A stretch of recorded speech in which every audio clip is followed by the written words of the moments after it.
जय मां विंध्यवासिनी, हर हर महादेव। आप सभी का स्वागत है हमारे यूट्यूब परिवार में।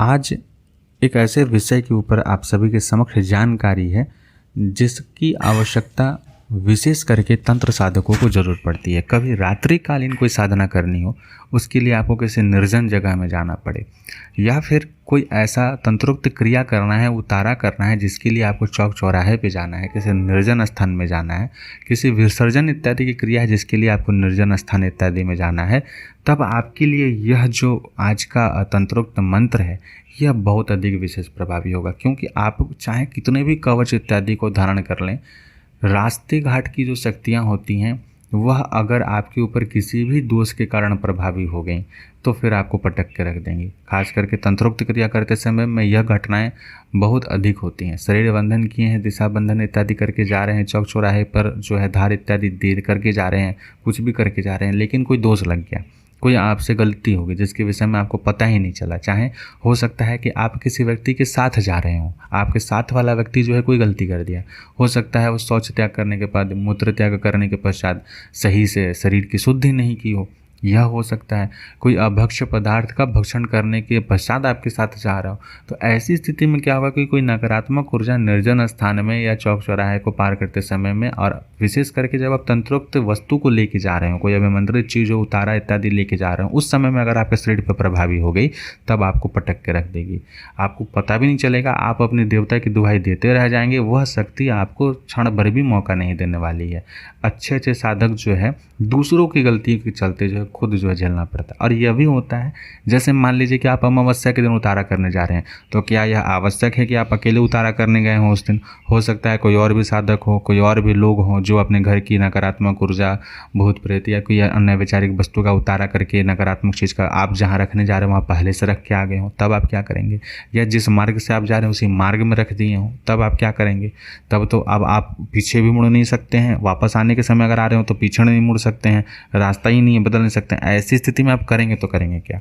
तो इसके लिए सबसे सही होता है कि सर्वप्रथम तो जो है घर से जब निकलें, घर से निकलने से पहले एक चौमुख दिया जो है घर के दरवाजे पर भैरव जी के नाम से जला देना चाहिए। 5 लौंग और 5 इलायची डाल करके, 10 लौंग और 5 इलायची डाल करके, जोड़ा लौंग रहेगा और 5 इलायची रहेगी, भैरव जी के नाम से, और उसमें कपूर डाल करके प्रज्वलित कर देंगे और गेहूं के ढेरी के ऊपर में उसको रखना चाहिए। इससे क्या है कि भैरव जी जो है वो तो हो ही गया, उसमें यमराज का भी शक्ति आवेशित हो जाती है, यानी कि यम किसी प्रकार के कृत्य को वहाँ अंजाम नहीं देंगे, यानी व्यक्ति का प्राण सुरक्षित हो जाता है।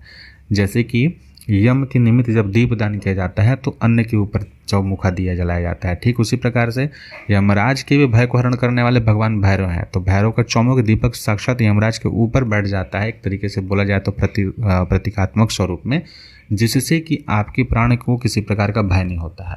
और इसी चीज़ वो जो है कि आप अगर जा रहे हैं और रास्ता में कोई अन्य अभिचारिक वस्तु हो किसी ने करके रखा, उससे बचने के लिए पहले ही भैरव जी को जो है उसी जगह में एक खड़ा नींबू की बलि दे दें और उनसे अपने रक्षा के लिए इस प्रकार की प्रार्थना करें। इसके पश्चात अब जो है आपकी स्क्रीन पे एक मंत्र दिखाई दे रहा होगा।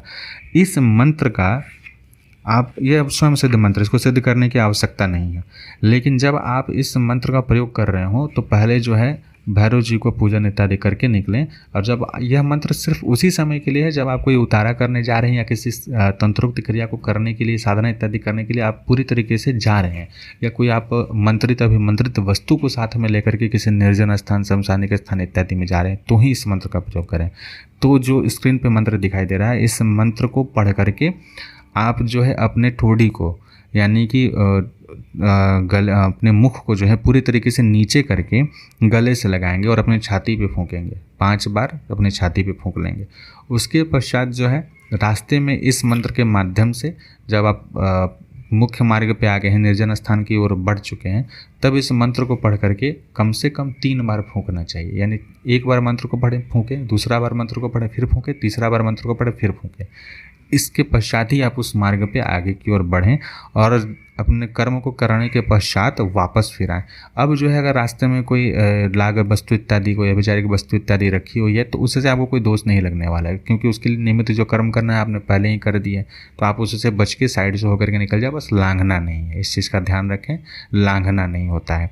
दूसरा चीज़ है कि अब आपके साथ जो व्यक्ति है अगर उसने कोई गलती की हुई है तो आप उसके निमित्त तो कुछ कर नहीं रहे हैं, उसको अपनी सुरक्षा स्वयं करनी है। अगर आपकी जिम्मेवारी है उनके लिए तो पहले तो आप पूछ पाछ करके लेके जाएं कि हाँ ये सारा चीज़ जो है ऐसी है, आपकी जिम्मेवारी फिर बनती है अगर आपकी जिम्मेदारी पे जा रहे हैं तो।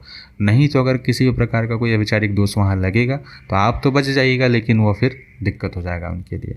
तो आशा करता हूँ कि आज का विषय आपको अच्छा लगा होगा। इन सभी चीज़ों की जानकारी प्रत्येक व्यक्ति को होना चाहिए जो किसी भी प्रकार के उतारे करते हैं, ताकि किसी भी प्रकार का दोष उनको ना लगे, पूर्ण रूप से सुरक्षा उनको हो। क्योंकि उतारा करते समय में पता चला कि आप रोगी का उतारा किए हैं, किसी वैचारिक चीज़ का उतारा किए हैं और आप ही प्रभावित हो गए तो क्या फ़ायदा। तो स्वयं की सुरक्षा सबसे अधिक इम्पॉर्टेंट है, सबसे अधिक ज़रूरी है। स्वयं को सुरक्षित रख करके ही आप जो है किसी भी विधि विधान उतारे इत्यादि को करें। जय मां विंध्यवासिनी, हर हर महादेव। नवनाथ 84 सिद्धों को आदेश आदेश, गुरु गोरखनाथ जी को आलख आदेश।